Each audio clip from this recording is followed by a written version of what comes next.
Il senso religioso o l'esperienza religiosa è innanzitutto un fatto, un fenomeno obiettivo, un fatto reale, non è un'idea. Innanzitutto non è un modo di sentire. Non solo si tratta di un fatto, di un avvenimento, ma del fatto più imponente e più inestirpabile della storia dell'uomo. Più imponente, più vasto, che neanche il fenomeno dell'amore dell'uomo e della donna, che neanche il fenomeno del rapporto tra genitori e figli.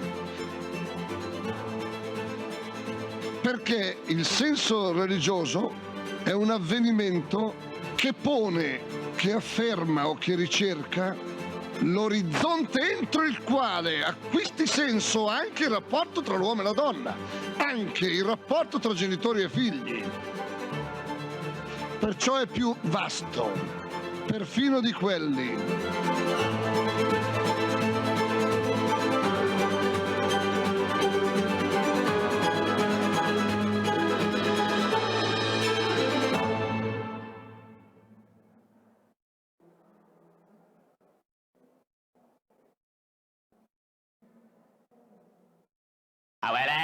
Enel ti offre energia, soluzioni di efficienza energetica e oggi anche la fibra, da 22,90 € al mese. Tutto Enel. È più semplice. Vai su enel.it.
Da più di 80 anni garantiamo la sicurezza energetica del Paese. Oggi contribuiamo in maniera decisiva a nuove sfide, diversificando gli approvvigionamenti e accelerando verso la transizione. Questa è l'energia con cui vogliamo continuare a ispirare il mondo. L'energia non si muove da sola. C'è chi ogni giorno la fa viaggiare in tutto il Paese attraverso il cielo, il mare e la terra. Perché l'energia è un diritto di tutti. È il nostro dovere ogni giorno. Terna. Driving Energy.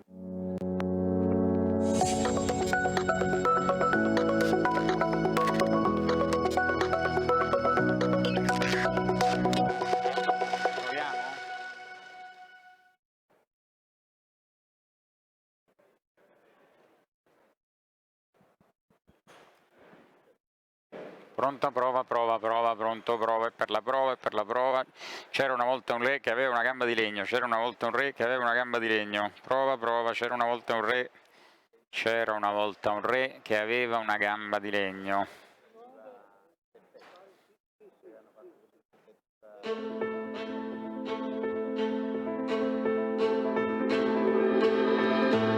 Il senso religioso o l'esperienza religiosa è innanzitutto un fatto. Va bene così? C'è la posizione? Un fenomeno obiettivo, un fatto reale. Che sono un po'... Non è un'idea. Innanzitutto non è un modo di sentire. Non solo si tratta di un fatto, di un avvenimento, ma del fatto più imponente e più inestirpabile della storia dell'uomo. Ma mi siedo allora. Più imponente, più vasto, che neanche il fenomeno dell'amore dell'uomo e della donna, che neanche il fenomeno del rapporto tra genitori e figli. Perché il senso religioso è un avvenimento che pone, che afferma o che ricerca l'orizzonte entro il quale acquisti senso anche il rapporto tra l'uomo e la donna, anche il rapporto tra genitori e figli. Perciò è più vasto. Però non sulla sigla, dammelo quando sono in diretta, no, poi sulla sigla e comincia.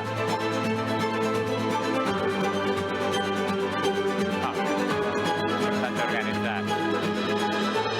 Vabbè, allora mi siedo.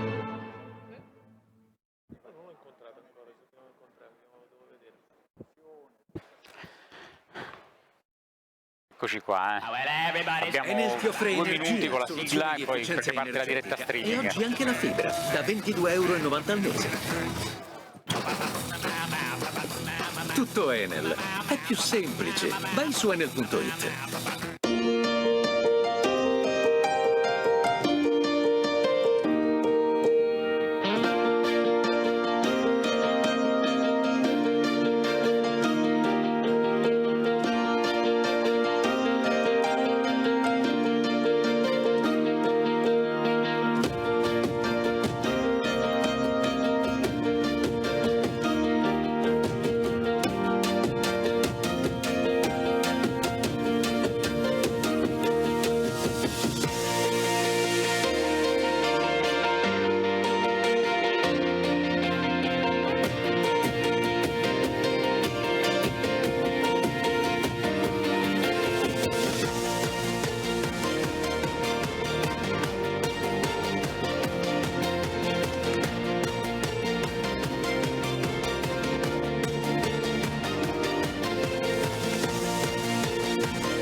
Da più di 80 anni garantiamo la sicurezza energetica del Paese. Oggi contribuiamo in maniera decisiva a nuove sfide, diversificando gli approvvigionamenti e accelerando verso la transizione. Questa è l'energia con cui vogliamo continuare a ispirare il mondo.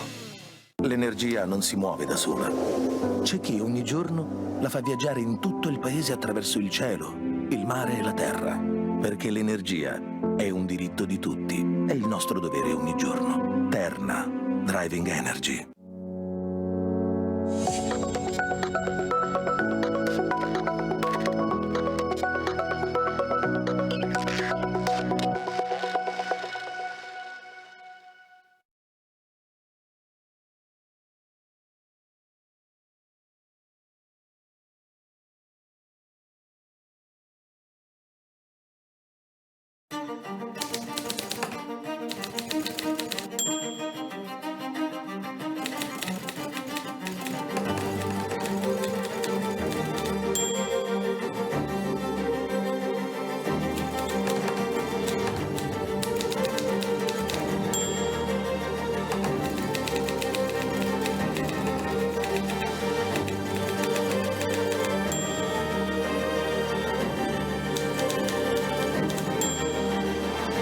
Civiltà dell'amore, fratelli e sorelle, costruite senza stancarvi mai questa civiltà.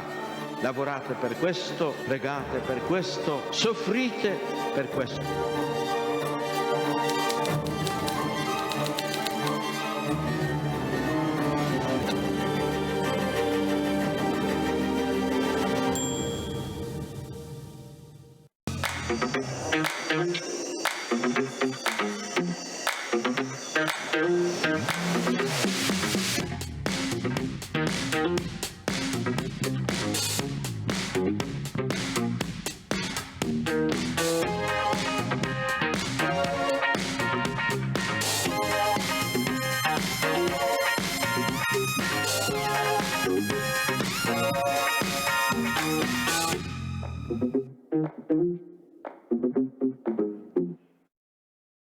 Buonasera a tutti.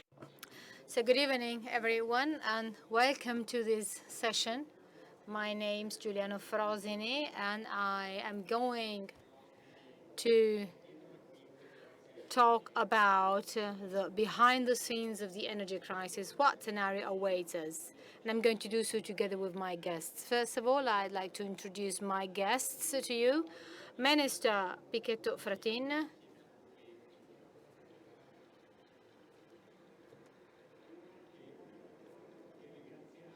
whom we thank for being with us. The entire Rimini meeting thanks him. Then the President of Unioncamere, Andrea Prete.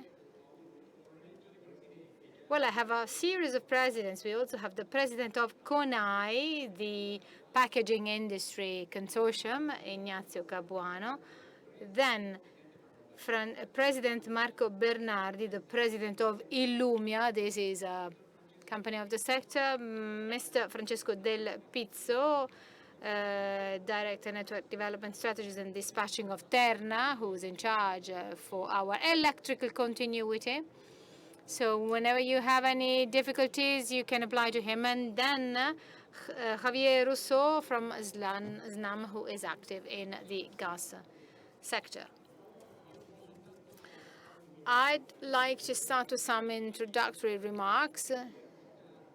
We are going to tell you what is taking place. We're going to do so in the easiest way possible. We're going to try to do it in the easiest way possible, even if some of you are not expert in the field, even if everybody is talking about energy. This is a topic that is basically discussed by nearly everybody, because it is, as a matter of fact, an issue that is very much close to our interests. Energy-related issues affect families, businesses, citizens, and this for example, refers in particular to gas costs. Gas costs, together with the issues related to decarbonization, have laid the foundation for a discussion that cannot be postponed. We have to pay attention to the impacts deriving from climate change, and at the same time, we also have the need to support increased decarbonization and take advantage of the development of renewable sources of energy. It is equally true that the larger the share of renewable sources, the more we need transport and deposit infrastructures of this green capacity. So we're going to ask our guests how we intend to do so, especially in a country in which the creation of infrastructures is increasingly difficult. How can we reduce our dependence from foreign power supplies? Italy, over the last few months, has managed to reduce its dependence on some countries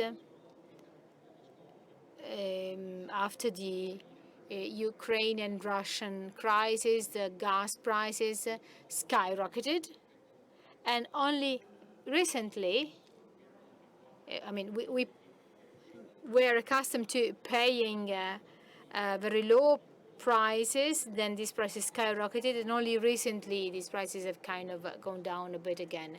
Then we are going to talk also about new infrastructures, so regasifiers and gas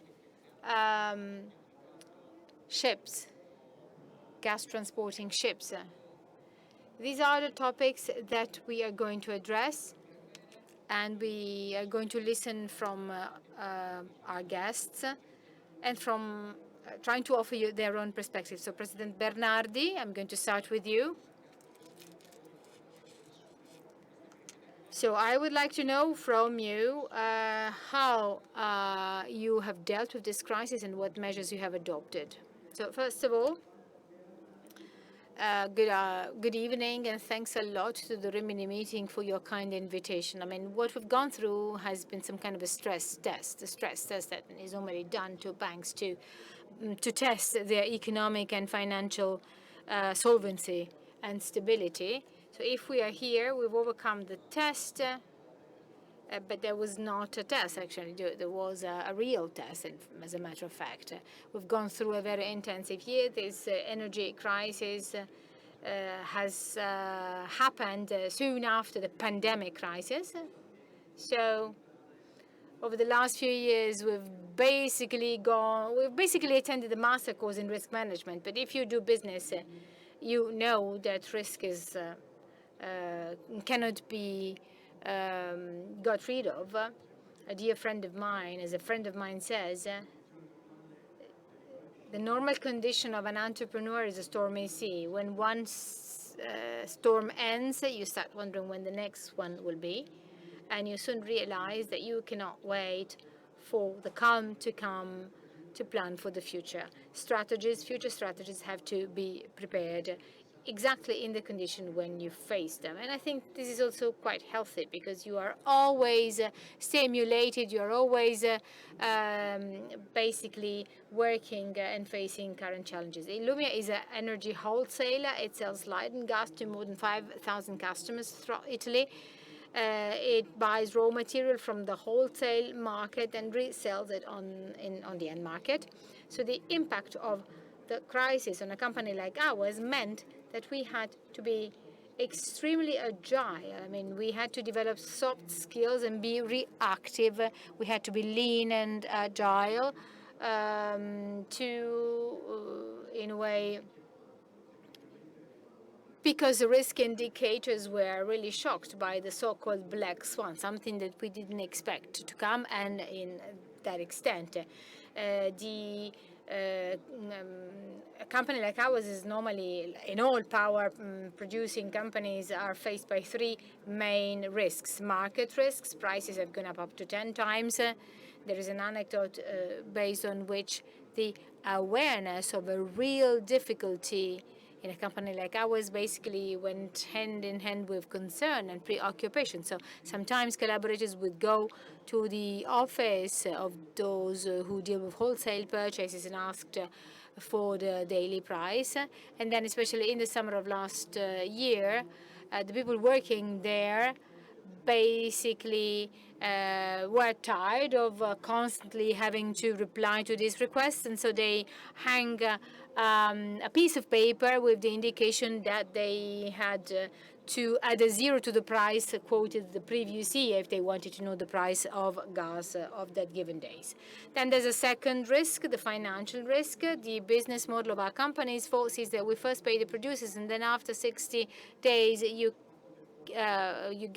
being paid by the final consumers. And this, of course, generates cash needs, and these cash needs are normally covered by banks.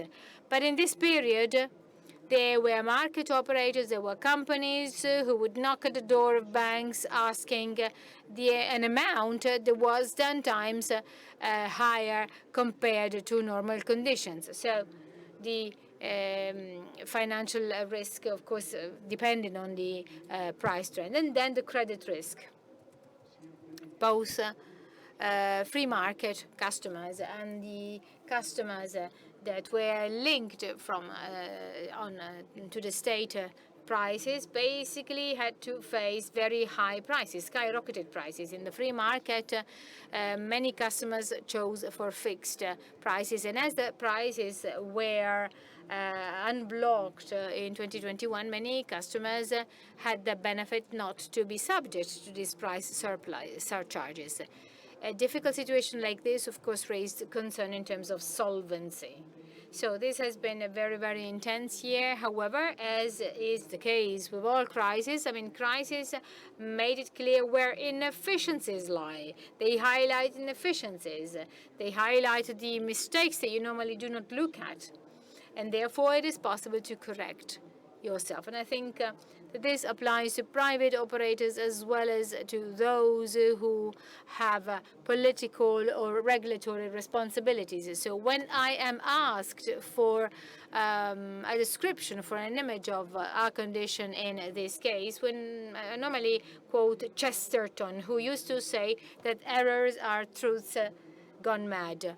This crisis, both for private operators and for European regulators, showed unveiled some truths gone mad. So truths that are right, perfect in abstract terms, so things that we all agree on. However, when it comes to their ideological and dogmatic application, there's a mistake, because they do not come to terms of reality. One of them is the example based on which a totally green world is a better world. I think we all agree with this sentence. This is a sentence that cannot be demented. However, if you come to terms with reality, one needs to understand actually why, at which cost. If this becomes a criterion based on which European policies are based, then this becomes real. So over the last 10 years, in the last 10 years, the renewable sources of energy were supported, and another resource like that of gas was kind of neglected. So in doing so, we got distracted, and we did not notice that we were, in a way, basically entrusting a neighboring country, Russia, a near country like Russia, with the supply of that gas. And when that trade relationship went into a crisis, of course, the supply suffered from that, and prices skyrocketed. This is an example of a truth gone mad. And this is basically what we need to counter. We need to become more realistic. The minister did that some weeks ago. He announced a plan on investments on gas. Of course, we need to be faster in the market of renewable sources of energy. However, we also have to focus on the gas sector. Starting from this year, we will basically integrate that. And this is the lesson that we learned from the crisis. We no longer want to be exposed to the market. We want to give our customers more certainties. We want to sell our energy. And of course, this will imply radical change. We need to have a better integration upstream. And as soon as we did that, we realized the paradox. The whole emphasis on renewable sources of energy is not immediately linked to efficiency or fastness or a quick reaction. So we identified some projects, and probably in 2025 we will include these renewable projects. So we need to, in a way, speak the truth and give a contribution so that the private sector and the market go hand in hand. There's more market, more free market that can, in a way, support savings and more speed, so that private operators can contribute to more energy independence. So we will focus on it. Illumia is a company that several years ago first conceived quite innovative solutions. The fact of distributing the first low-consumption lamps even before the objectives, the targets for 2020 were set, and also exchanging of white certificates, which is something necessary for those who want to receive the productive labor. In the end, ultimately, nobody would be against a green world, a world made up of energy produced by non-fossil fuel sources, but then this energy needs to be transported, conveyed, and distributed, and this requires infrastructures. So the opportunity is a favorable opportunity to ask Mr. Del Pizzo from Terna, dealing with the distribution of energy. So the highways of energy are built by Terna. So how can this need been met, and what is the role of Terna in the energy transition? I would like to link my contribution to one of the points you raised at the beginning. Italy is a country having a substantial energy deficit. If we have a look only at the electric sector, the points from which we produce electricity are about 35%. 15% is energy that we import directly through the grid, which is interconnected with France and with other European countries. And the remaining part is produced by gas, and in a smaller amount from coal. So the point we start from is a point of substantial energy deficit, because of the major energy source transformed into electricity is not available for our country. This leads to the stresses that were already mentioned by the previous speaker. In 2022, just to give you some figures, the electricity bill accounted for 98 billion euros only when it comes to the component related to energy. In 2019, this amount was 19 billion euros. This means we're talking about 70 billion euros of extra cost only for the commodity component, 70 billion euros, which are about the half the amount needed for energy transition when it comes to investments, the renewable sources, accumulation systems, and the grids that are needed. So the energy transition point is not only a topic related to a sort of a legacy for future generations, our commitment towards future generations in terms of sustainability. It also becomes a commitment for energy independence for the country and also economic sustainability for our companies that have experienced such a great stress when it comes to prices.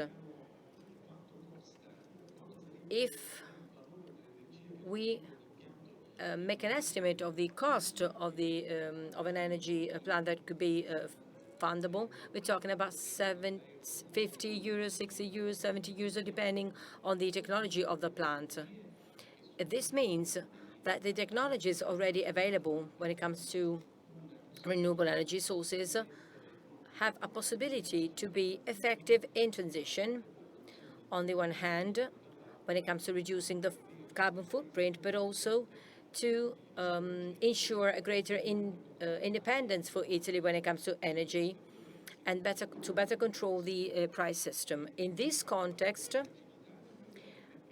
the fragility of the market system was also demonstrated. For instance, the government had to intervene to super-regulate the market mechanisms in order to avoid an extra remuneration for renewable energy sources. So the policy instruments that were set aside, imagining the perfection of a market as a guide towards transition, well, they were discovered to be a fundamental tool. So the European energy policy of the individual countries is a fundamental tool for the energy transition, but also for the efficiency of one's own country as a strategic asset. What can we do as Terna in this pathway?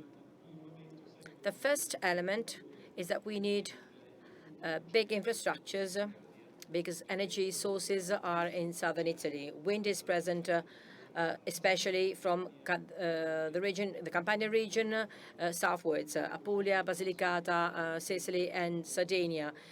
Wind is not so present in Lazio, and it is not present in northern Italian regions. So wind mills and wind installations, wind plants need to be created in southern Italy. And the energy coming from the sun is also more present in southern Italy. So we need large highways to transport energy from the production centers in southern Italian regions to the areas where the largest amount of energy is consumed, northern Italy. This is why we've developed a plan for grid development in order to double the transportation capacity. It is a particularly ambitious plan. 21 billion euros of investments in the next 10-year period. But if we consider the entire life of the investment, we are talking about over 30 billion euros. And we agree in this respect with the latest updating done by the ministry, which substantially coincide with the energy scenarios that we also studied, envisaging for 74 gigawatts of extra renewable energy sources. A further element that is needed when it comes to infrastructure is that of the accumulation systems. And in this case, we are in the process of carrying out market calls for proposals in order to carry out this kind of process. Italy, within the Mediterranean, has a unique feature, that of being the European outermost area vis-à-vis the northern African countries. And the connections with the northern African countries are particularly interesting because they may be a hub and a driver for developing businesses in Italy. We have a connection with Tunisia for an electroduct, which was funded with European funds for the amount of 300 million euros. So to summarize, a transition today is not only a tool to join a pact for future generations, it is also a tool for national security, for the efficiency of companies in Italy. The large infrastructures are needed. Big infrastructures are needed in order to foster this transition, and the commitment of the institutions to favor the coordinated development of infrastructures when it comes to renewable sources is the guiding light that we need to follow in order to have a transition which is also sustainable from an efficiency and economic point of view. Thank you very much, Francesco. I sistemi di accumulo tornano sempre. Yeah, as you can see, renewable energy sources are intermittent. So I can, for example, give energy to a neighborhood or to a city with a solar panel, but then I cannot, I have to integrate that, for example, to give continuity. However, storage systems are never seen positively because the more you store, the less you buy energy from producers. It seems to me that you're all too good in a way. And then Minister Pichetto Fratin is not only very competent, but also very, very nice. And I think that they all agree. So let's do the following. Let's finish with the companies, and then let's listen from the other speakers. And then we leave basically the minister as the last speaker. So we've understood what has happened as regards electricity. Now let's listen to Snam. Snam is doing the same thing as Terna, but in the gas sector. We've talked a lot about electricity. However, over the last few years, gas is the main issue. It's the most interesting thing. So, Mr. Rousseau, we've often and long talked about energy security, then secure supplies, basically. So the issue is the following. Please help us understand what it means to be safe from the point of view of energy, and then tell us if we are safe. Well, actually, these questions are very, very easy. Well, first of all, I would like to thank the organizer and the other speakers. So as regards security, this is a constant process. This is not some kind of a state, but rather this is a work in progress. I would like to start from the current situation, and I would like also, and I'd like to, in a way, use a metaphor. In this period, we are finalizing the luggage for the winter. We're doing it better compared to last year and in a more ordered way. And this was partly due because we were finalizing stocks, even in a moment in which there was limited supply. Stocks have reached 91% in Italy and in Europe. So this means that we have gone beyond the minimum objective that we set, which is that of 90%. So the stocks are fundamental for the secure management of our winter consumption in terms of volumes, and especially for the days in which more consumption is required and in which gas has to be given to the system. This year, we have something more to prepare. It is now in Piombino. It is a gas carrier.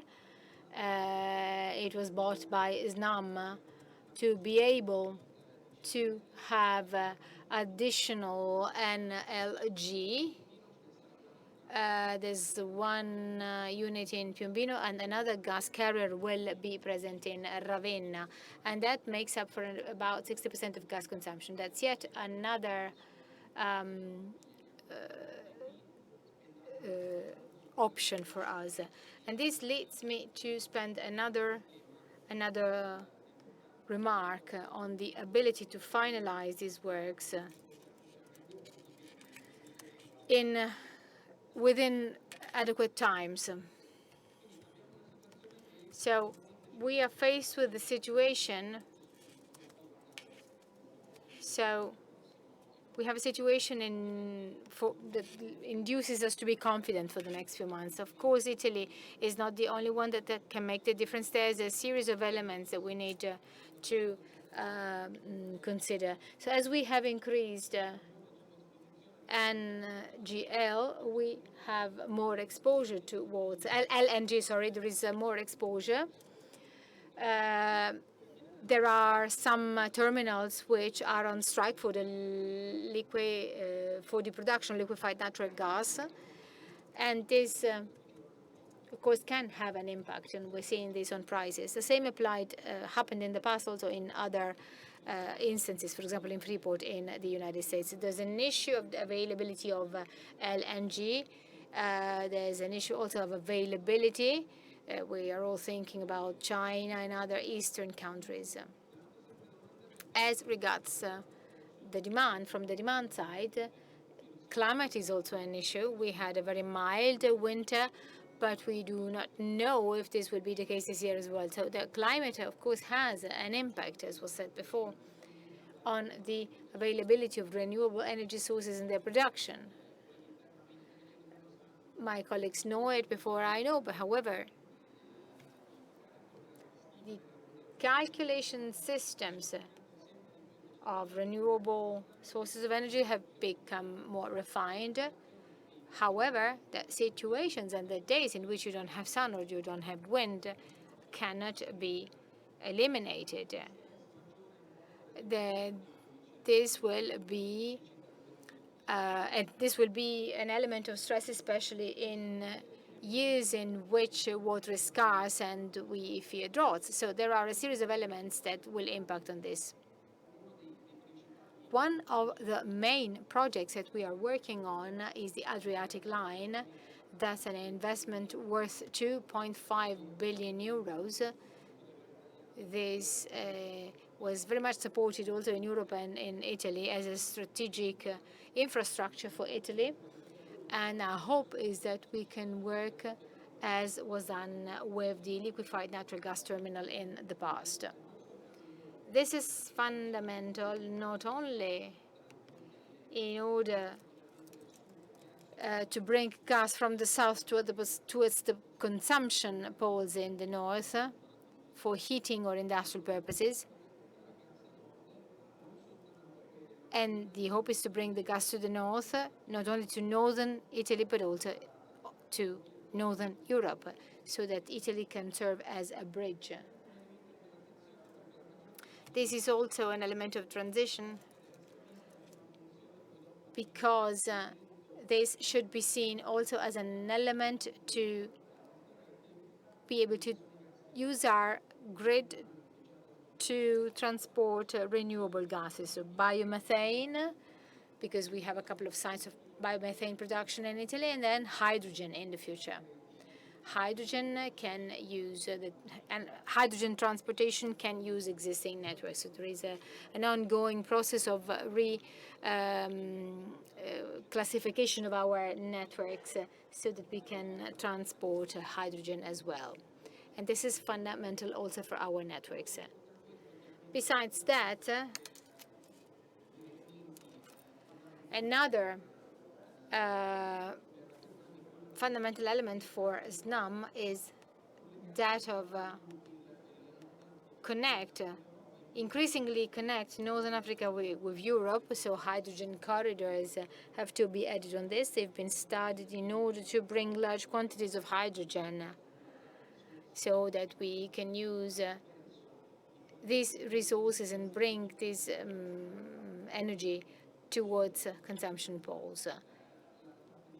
And then there's also the possibility of capturing CO2, especially when emissions are emitted. So this is a number. And the last aspect is that of innovation. These processes of energy transformation and transition have to be stimulated by innovation as well. We have Snam Tech. This is a project, a big project set of 52 projects for an expenditure of about 50 billion euros to increase safety standards of the network, environmental protection, and the protection of our people who work on the network, as well as the possibility to make processes more efficient. So, and this is a series of processes that can lead us towards an environmentally sustainable transition, but also an economically sustainable one. Grazie, Xavier. Thank you very much to Xavier Rousseau. So it seems to me that we have good news here, both when it comes to one side and the other when it comes to dispatchers. I always think that when we have the presence of the representative of the regulatory entity, those who are regulated tend to be a little bit embarrassed, so to say. So Snam and Terna build infrastructures to transport gas molecules, electrons, and to do this, they spend money that will be then put in our electricity bills and gas bills, because they need to show that the money that we will see in our energy bills is more efficient than the same money as spent by the consumer himself. So in the long term, the consumers will spend less. In doing this, the companies need to be confronted with a series of problems. It is a general mantra. Problems are stability of regulation, bureaucracy, planning. So, vice versa, I do not run this risk. So in order to be honest and to be provocative vis-à-vis the minister, I will ask him how to face his problems. Before leaving the floor to the minister, however, I would like to ask Mr. Andrea Prete, the president of Unioncamere, thanking him for being here.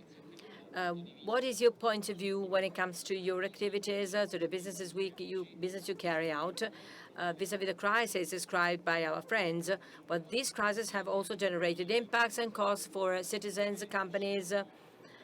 So how can we tackle these crises? How can we try and reduce these impacts in order to reach a better model for these crises? Well, we've been accused of being too soft, too good doers.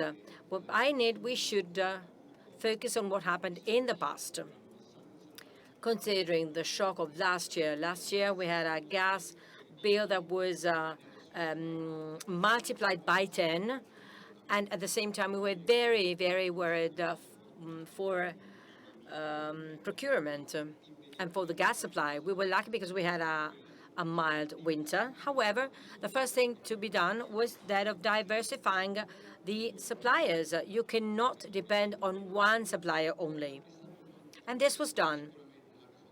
And this, for sure, solved a problem. However, I believe and I hope that we've learned a lesson.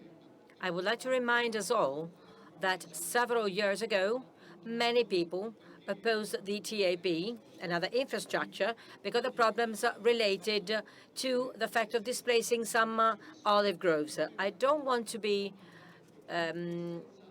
too excessive, but that was a point that was reached. But however, without the TAP, without that infrastructure, we would have had 10% gas less now than what is available. In addition, the fact that Italy was the country that most depends on foreign countries for energy supply needs to be taken into account. We stopped drilling the Adriatic, but the countries facing our shores, Adriatic shores, continued drilling the Adriatic. So I hope that this lesson has been useful for us, that we've learned the lesson well, because we need to understand what happened in order to understand that some choices will have to be made in the future.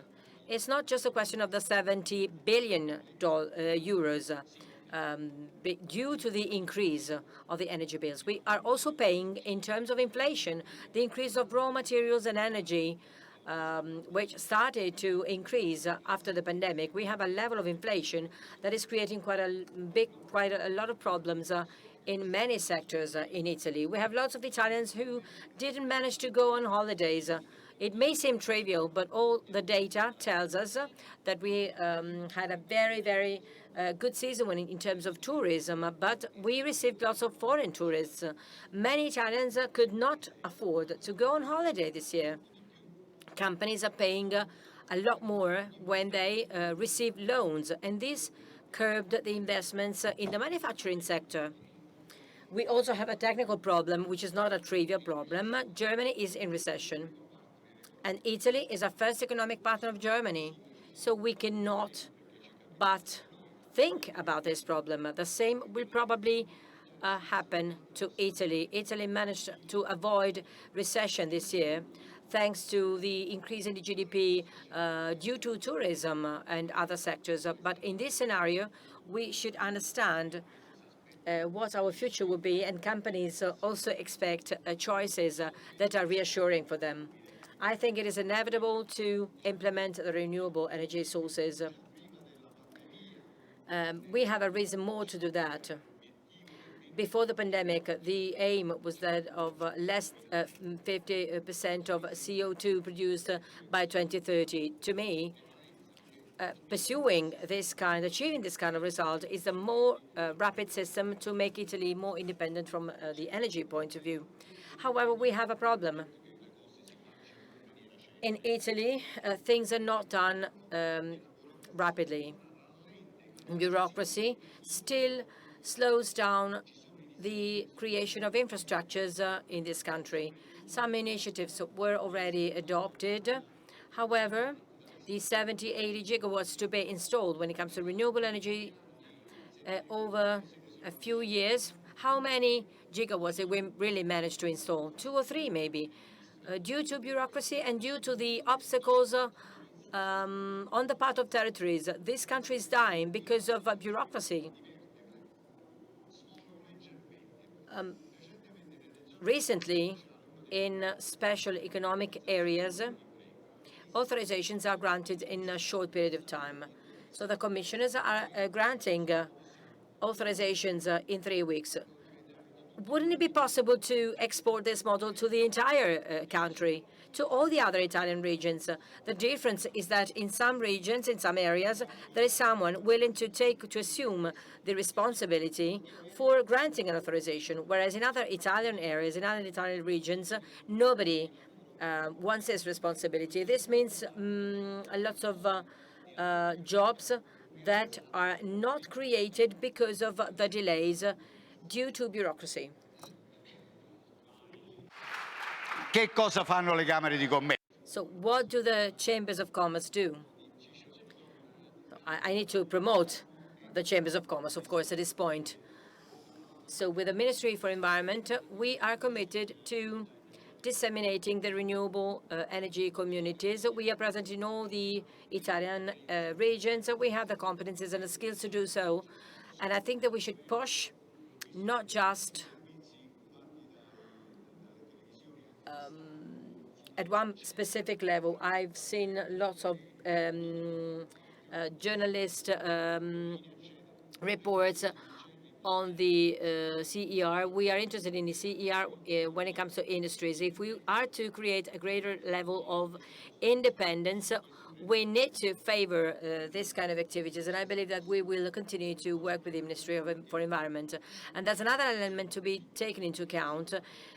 If we consider that Italy has about 95–96% of businesses that are micro businesses or small-sized businesses.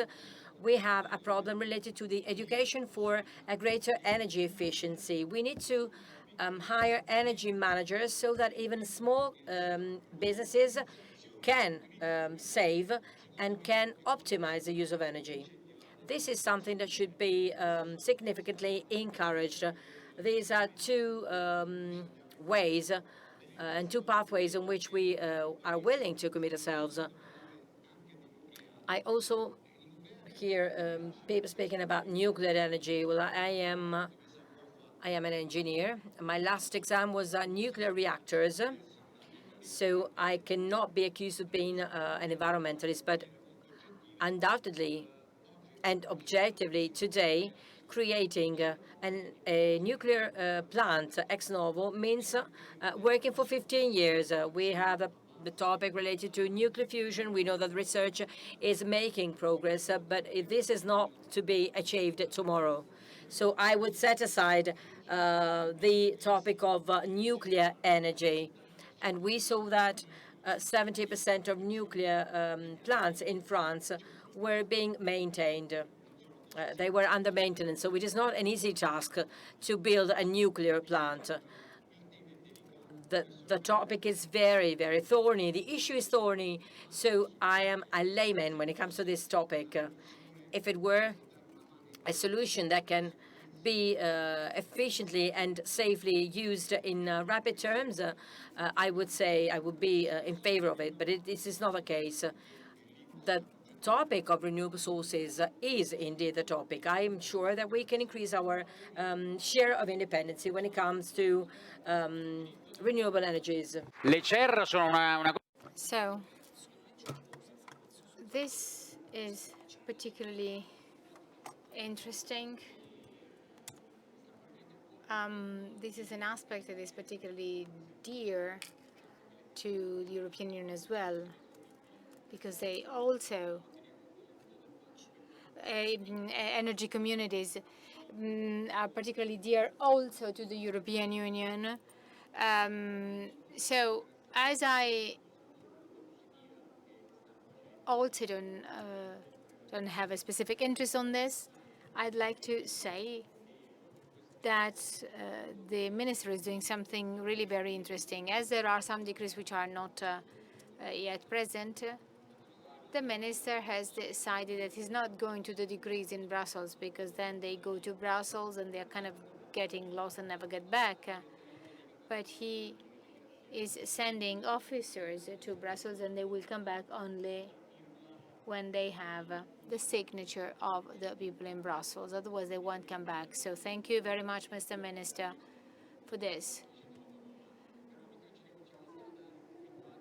I would also like to ask now to Ignazio Capuano, the president of Conai.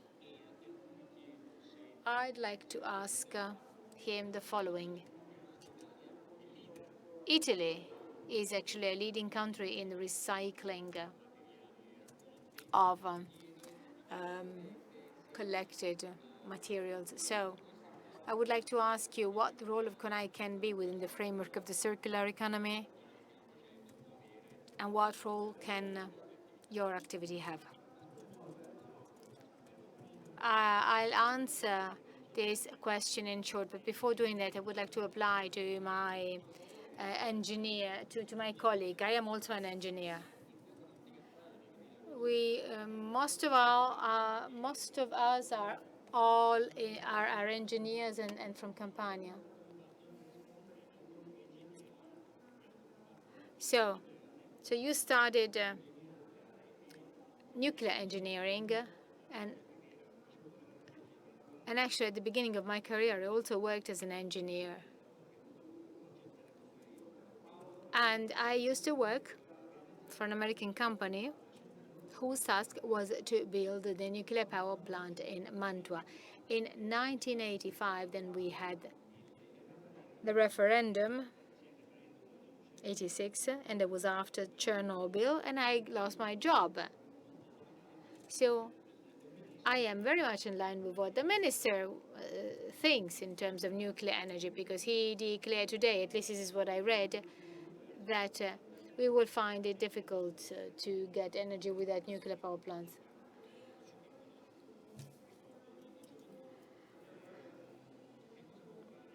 What can Conai or the Italian recycling system do in this respect? First of all, we are talking about the waste from the packaging sector. Before becoming waste, that waste is a raw material. And in Italy, we have about many raw materials. Not everything is turned into waste, but a vast majority is turned into waste, about 180 million tons. So the waste from packaging is about 14 million tons.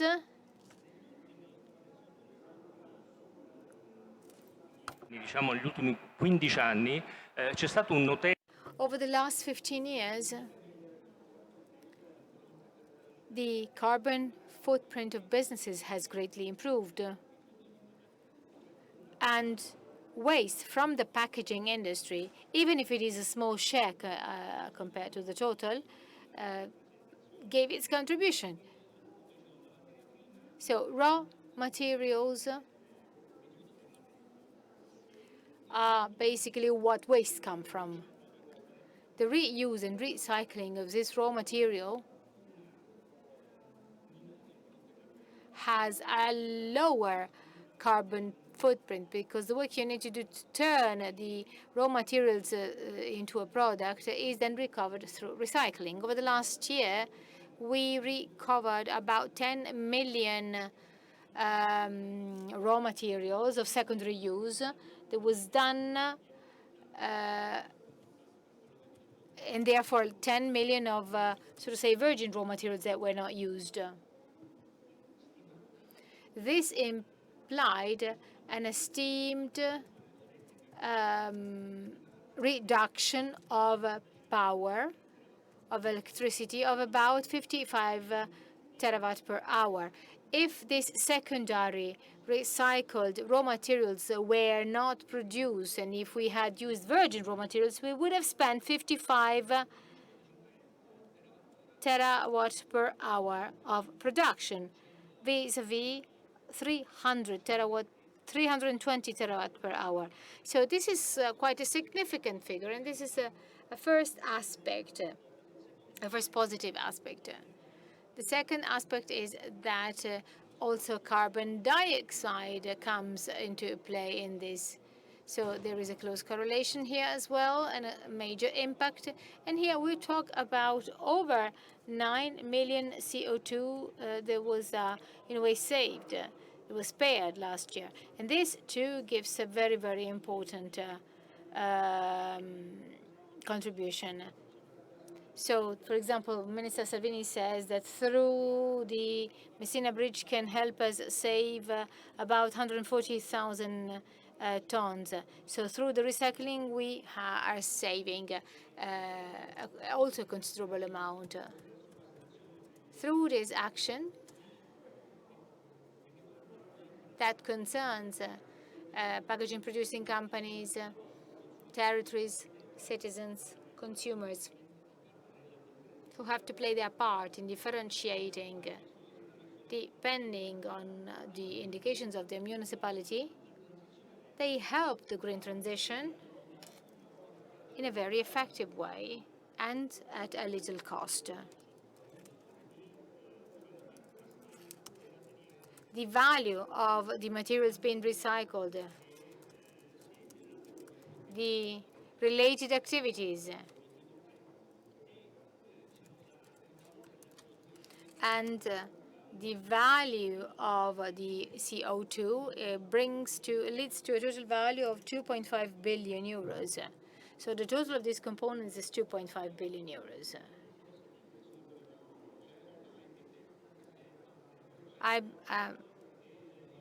So Conai deals with recycling. And so the activities that we do with the Association of Italian Municipalities in terms of communication of our products. Is also a competition, an eco-design competition. In other words, how to change and improve packaging for this. So this means that we're working to go from multiple materials to just one material, or changing the size and the shape of the packaging and so on. So Conai does this as well. So, I would like to end by actually asking the minister a request.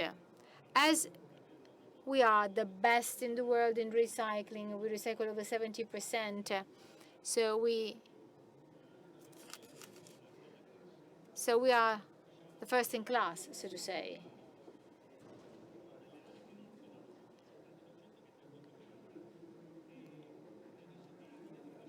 As recycling and the use of secondary raw materials contribute to the reduction of CO2, why don't we stimulate this further? Because actually 70% is not enough. Why don't we stimulate? Why don't we incentivize recycling even more through the revenues of the sale of the ETS? And that's all as far as I'm concerned. Grazie anche a Ignazio Capuano. Thank you very much to Ignazio Capuano as well. He gave us several good news. Well, this excursus was quite nice. So, Mr. Minister, rules, LNG, terminal ships, decrease to be sent to Brussels, recycling. How can we perform better, considering that the spirit of initiative of this government is being very much appreciated by those who think that it is necessary to manage this kind of activities, and at the supranational level, what your action is doing in other contexts. Well, first of all, good afternoon, and thank you for having me here. Well, there's a lot of food for thought. Answer some questions and some remarks made by the important representatives of the national energy system, the very close relationships with the government, and some excellencies in the private sector that I had the chance and the privilege to visit. The fundamental fil rouge is energy. Energy, safety, and environment. I would like to make one remark. Someone says that these topics are opposite to one another. We do not provide any environmental solution when it comes to climate change, decarbonization, environmental evaluation when it comes to geology, hydrogeology, water, if we do not solve the energy issue. The energy issue must have a clear pathway. Otherwise, we would simply participate and attend events and congresses on the environment, which are certainly interesting, but they will certainly not provide any solution. I believe we have a past that was mentioned earlier when it comes to the energy topics. We were content with the situation in the past. We purchased gas. We still had coal plants, oil, coal, and gas. Gazprom was functioning perfectly, and therefore the price of energy, the overall price of energy, calculated with reference to the gas market, but the system was perfectly functioning. There was a crisis at a certain point, and the crisis showed us that the gas system and the gas coming from Russia, in this case, we had to find alternative solutions. We also had to find other solutions not to have the spot market, and we realized overall that out of our 320 terawatts per hour that we consume when it comes to electricity, 2/3 of them come from fossil sources and 1/3 from renewable energy sources. 50% of renewable sources should be hydroelectric, but we have dams which are quite full. The dams are full of clay, full of mud, and they are not so full of water. And last year we had a significant decrease of production when it comes to the hydroelectric sector. However, the situation in Ukraine led us to have a different focus vis-à-vis the past. This is also due to the geographical position of Italy. You've mentioned the southern regions and the amount of sun and wind energy that can be developed there. Italy is no longer the periphery of Europe. Now we have some rooms for new opportunities. What do I mean by new opportunities? First of all, the concept of security, of safety. What does security mean? What does security mean? Having the conditions, to be in the condition not to remain with the light turned off. Safety, security when it comes to energy means that 15% of the energy coming from the TAP means 1 hour a day of light that is not present in the households, in the factories, in the businesses. So 15% is a further element for guarantee. The fact that we increase the amount of energy coming from Algeria and Libya, well, bearing in mind the conditions of Libya, Libya is not a guarantee, to be honest. However,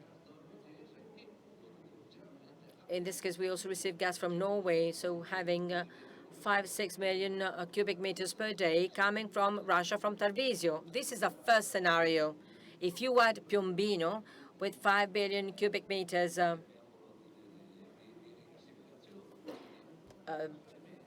of transfer, thanks to the LNG terminal, we are reasoning for Porto Torres when it comes to Sardinia, to have another plant, another facility there, and then we will make subsequent evaluations. We will make evaluations in the future, also linked to what Terna and Snam are doing. When they make mistakes, they are guilty, and when they perform well, the government will be appreciated. So this is my opinion, just to explain to you the situation.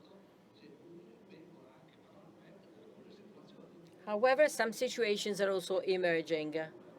The target that we have is increasing the capacity of LNG terminals in order to be safer.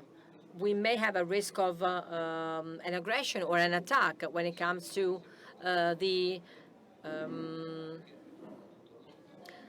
terminals and the pipelines, as it happens in the Gulf Stream. So if I have an LNG terminal facility, I have more safety and more security. So the aim is that of 50% granted by the LNG terminal, but it is also true that in this case the gas becomes more expensive because I need to process the gas. But all this determines a condition of safety, of guarantee, which is the basis of the objectives of the National Energy Plan. At this moment, I have 1/3 of energy coming from renewable energies and 2/3 from fossil sources. I need to turn the situation upside down by 2030. We need to increase geothermal energy, and then hydrogen. Hydrogen is a challenge for the future. According to the estimates of the European Union, 20 billion cubic meters, 20 million tons, sorry, 20 million tons of hydrogen as of 2030 as a quantity, the amount needed. 10 million will be imported. If they are imported, there's another element, that of the geopolitical stance of Italy when it comes to the energy sector. As the previous speaker said, so the use and the relationships with the countries of Northern Africa, which means Mattei Plan, which means an economic, commercial relationship based on improvements in growth when it comes to society. This is no longer a relationship between a supplier and a customer and a purchaser. And this is a big difference of this government. This means that we can have a production of a renewable energy in Northern Africa that can be then transported to Italy. It means we can produce hydrogen in Africa using electrolysis from electricity, photovoltaic panels installed in the Sahara Desert. And of course, we can produce hydrogen that is then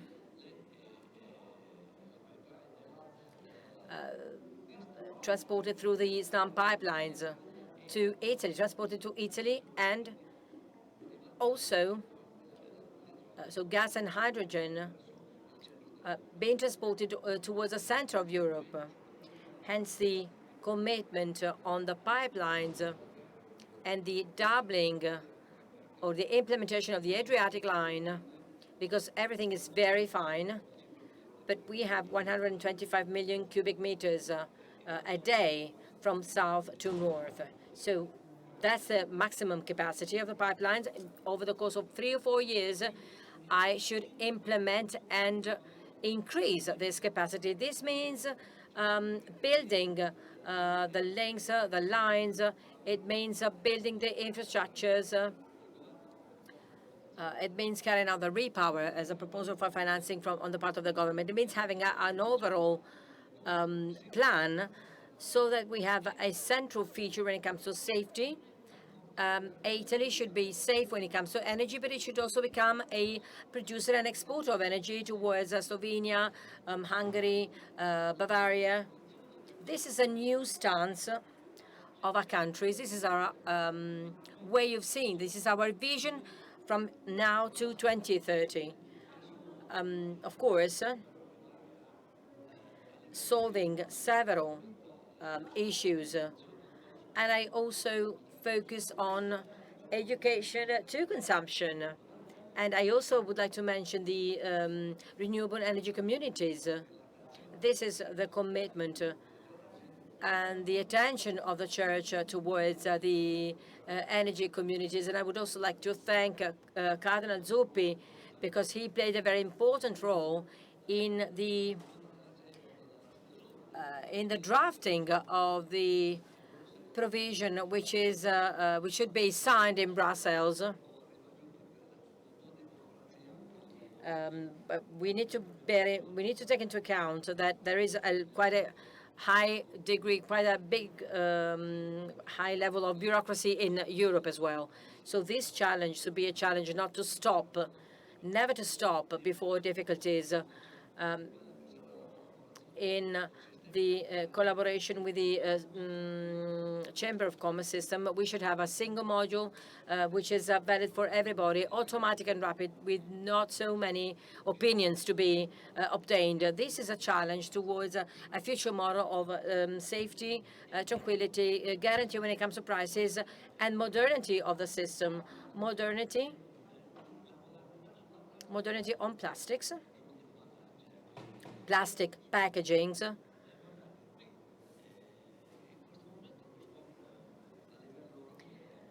The clash at European level is quite strong at this moment. I highlighted Italy's stance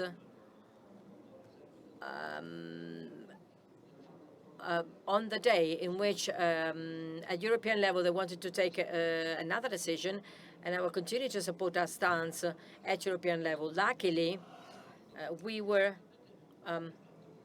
hard and stubborn enough, and somebody should explain to us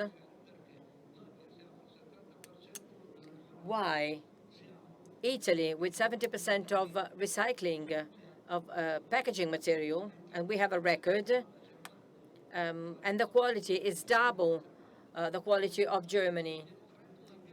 Italy has created a pillar of the economy thanks to the recycling of raw materials. Why should we simply reuse the material? And the reuse creates problem for Italy. Italy focuses its economic activities on food and tourism. So we have health-related problems. And the simple reuse also kills and destroys a pillar, one of the pillars of our economy. This is why Italy's stance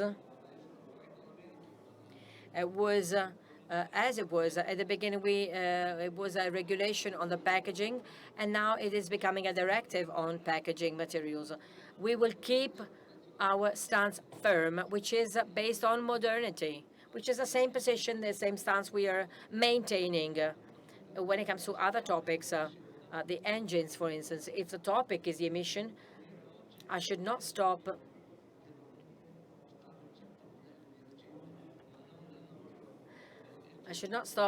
and the political power cannot impose the kind of engine by 2035. We should say no to emissions, and this is the challenge that we have and the model that we have. Grazie. Grazie, grazie davvero. Thank you very much, Mr. Minister. I'd like to ask you for another applause, an applause for all the volunteers of the Rimini meeting, because they make it possible for us to be here safe and comfortable. You probably see someone in the halls with someone exhibiting a shirt with a red heart for the donations to the Rimini meeting. So I would like to thank Marco Bernardi, Francesco del Pizzo, Xavier Rousseau, Ignazio Capuano, Andrea, Prete, and Minister Pichetto Fratin. I'd like to thank you all for being with us.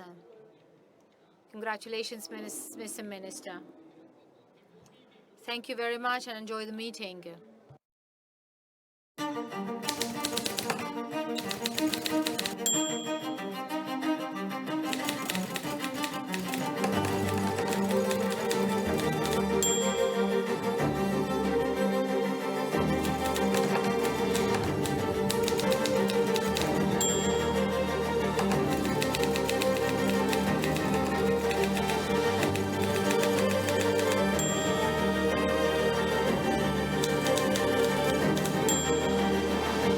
Civiltà dell'amore, fratelli e sorelle, costruite senza stancarvi mai questa civiltà. Lavorate per questo, pregate per questo, soffrite per questo.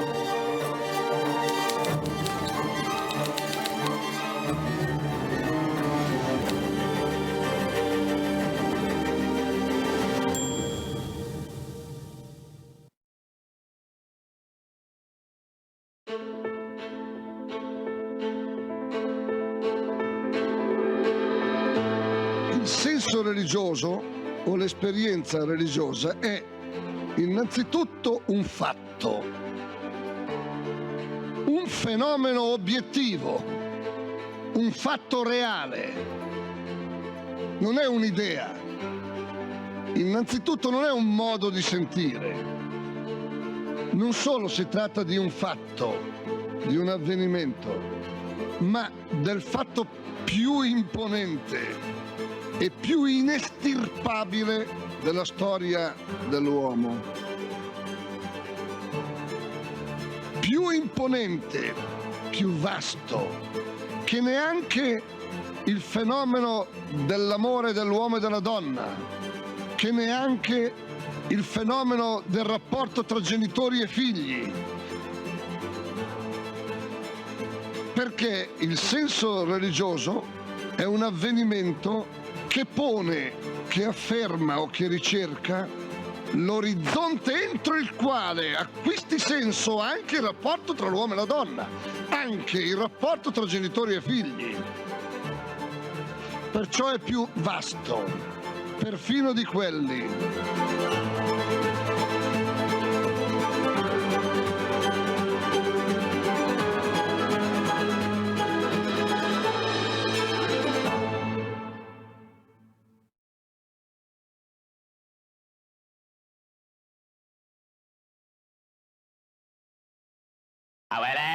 Enel ti offre energia, soluzioni di efficienza energetica e oggi anche la fibra, da 22,90 € al mese. Tutto Enel. È più semplice. Vai su enel.it.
Da più di 80 anni garantiamo la sicurezza energetica del Paese. Oggi contribuiamo in maniera decisiva a nuove sfide, diversificando gli approvvigionamenti e accelerando verso la transizione. Questa è l'energia con cui vogliamo continuare a ispirare il mondo. L'energia non si muove da sola. C'è chi ogni giorno la fa viaggiare in tutto il Paese attraverso il cielo, il mare e la terra. Perché l'energia è un diritto di tutti. È il nostro dovere ogni giorno. Terna. Driving Energy.